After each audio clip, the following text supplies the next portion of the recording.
Hello mga ka-friendship! Good day po sa ating lahat. At mabuhay po tayo ng masaya. Nagbabalik po ang inyong Ate Joy.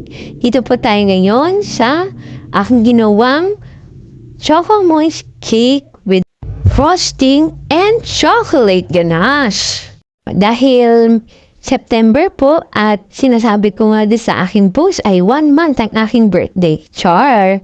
Yan po, gumawa ulit po ko din ng Choco Moist Cake para sa mga kaibigan ng aking asawa dahil sila rin ay September.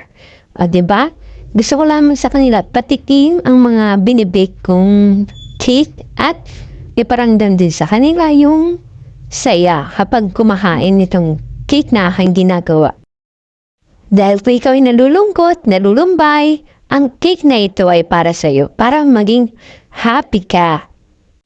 At dahil double recipe ang aking ginawa sa isang tingkan, ang sukat niya ay 400 grams at sa round pan at rectangle baking pan, ang sukat naman niya ay 900 grams. Daron po kadami ang aking mixture na nagawa. Kaya madami-dami rin po talaga ang nakatikim ng aking Choco Moist Cake.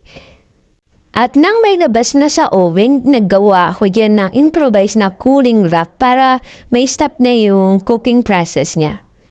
At ang next naman po ang pagluto ng chocolate ganache.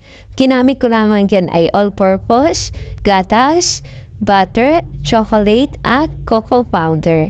Yan po mga friendship, halo-halo lang sa mahinang apoy lamang kasi mabilis po yan maluto at mas masusunog po kapag sobrang lakas ng apoy. Tansya-tansya lang mga friendship. At yan na nga po ang ating chocolate ganache.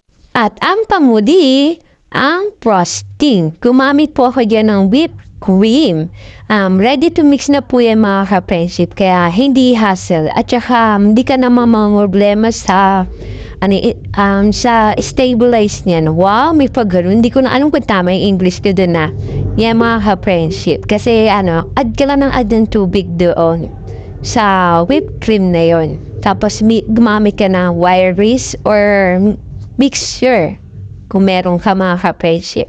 Kompleto na po ang ating gagamitin. I-assemble na po natin yan. Choco Moist Cake muna, frosting at ganache. Ganun lamang kadali mga ka-friendship. Salamat! Bye-bye!